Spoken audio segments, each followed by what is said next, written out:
Welcome back to Comic Quarantine. Now, this is a special Eid episode since we are gifted by the announcement of release the Snyder Cut. Release the fucking Snyder Cut, baby! It is actually happening, guys. I'm really excited and let's move on. Now, some of you that don't know what the Snyder Cut is, the Snyder Cut was the assembly cut of the original Justice League movie with some additional footage. Now, since it was the movie which Zack Snyder really built upon his own vision and how he originally planned on making the movie, but he had to depart from the movie due to a personal family tragedy.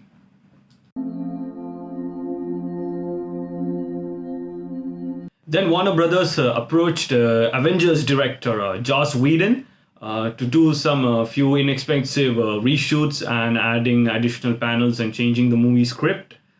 The movie still performed very mediocre in the box office. Many fans launched an online movement called the Snyder Cut. Also, some of the film stars were rallying for it. Finally, after 2.5 years, Warner Brothers announced on Wednesday they're greenlighting the Snyder Cut to release in 2021, with Zack Snyder coming back to finish what he started. Now, a lot of fans think the Snyder Cut is already waiting for a release day. I don't think so, because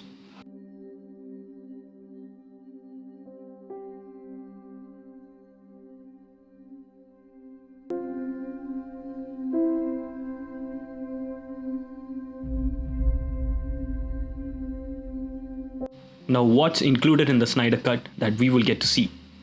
Number 1. The movie originally didn't have the smartphone footage of CGI Superman's face, but it began with Wonder Woman retelling a story how long ago the Amazons, Atlanteans and men fought against Uxas, aka Darkseid, and beat him. There is also a scene of Flash racing towards to save Iris, played by Kiersey Clemons, his future love interest. We also get to hear the phenomenal score by Jungie XL. Originally, Jungie XL was planning to do the soundtrack for Justice League, but once Zack Snyder departed, he also had to leave the project and Danny Elfman replaced him. We get a more detailed origin of Cyborg, aka Victor Stone, how he loses his mom to an accident while arguing about his dad missing the football game that Victor played. We also get traces of how the mother box integrates with him and how he becomes Cyborg. Stephen Wolf's design looks scarier and much nastier. He makes a daring speech about no protectors being there in Earth and is a bigger threat than we see in the normal movie. No protectors here.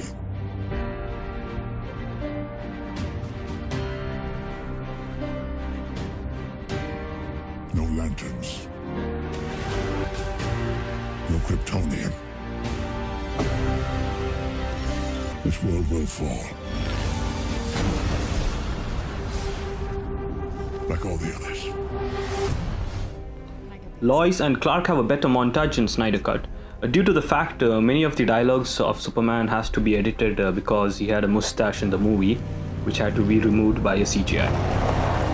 There's a quite weird scene of Superman's mom Martha speaking to Lois Lane, and once she leaves the house, she transforms into Martian Manhunter, which is really different, and I'm not sure how the scene had played out.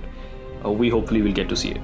Clark returns to the Kryptonian ship to recover his black Superman suit, which is an awesome scene. Now this scene is kind of extended and Cyborg also sees a nightmare sequence when he tries to separate the mother boxes, and he also gets to see Darkseid. Towards the end in the fight sequence of the Snyder Cut, Wonder Woman actually beheads Stephen Wolf as he tries to escape through the boom tube. His head rolls down to the other side and Darkseid kind of stops like a football, and then he enters and comes in face to face with the Justice League members, starting their rivalry. There's a brief scene where Flash talks about he's working on a cosmic treadmill. Now the cosmic treadmill is a treadmill that allows any individual with a super speed to travel through time and dimensions more precisely. There's a cool after credits scene that was shot in principal photography involving Bruce Wayne being woken in the night in his lake house by a green light and being visited by Thoma Ray and Kilowog. These guys are Green Lanterns. This is, I think, if I ever get to see this, this will be my favorite scene in the movie. There's a brief scene where Diana, as aka Wonder Woman, is researching and exploring a cave where she sees inscriptions of Darkseid and Yuxas. The person Lex Luthor keeps in his cell in the prison to replace him so that he can escape. That person laughs like a maniac, and it kind of resembles, I think, one of the three Jokers. Now, DC has a theory where there is three Jokers apparently in the timeline, which we'll be covering ahead. Why is Warner Brothers finally agreeing to release the Snyder Cut now? My uncanny theory is that the Snyder Cut from the very beginning was a stretched plan of the WBE executives, let's call them WBE, to push away Zack Snyder away from the project. After they weren't happy with the earnings from the previous movies he directed in the DC Extended Universe, and also, the personal tragedy that coincided at the same time with Zack being letting away from the project. Since Joss Whedon was passed the torch and he didn't have much of a time to restructure the movie, after the movie got released, like the new version, which is the current version of the movie which had been released, it still didn't make much of the earnings as WB expected it to make.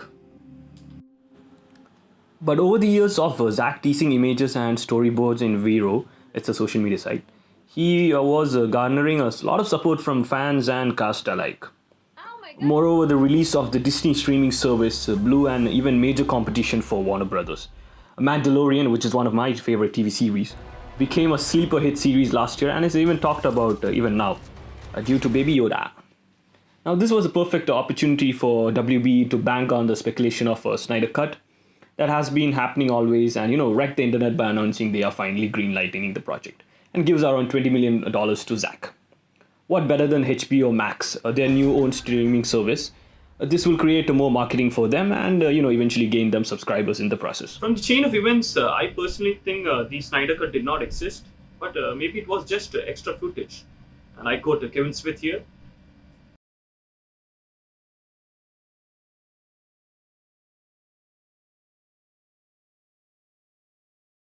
It wasn't until WB executives greenlit the project now that Zack is planning to release the movie in 2021.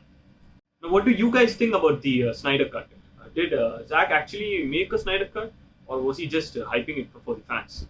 Also, will this save the DC Extended Universe? Will it be a rebirth for them? Let me know in the comments below, and like, share, subscribe this video. Eid Mubarak, and thank you. Bye.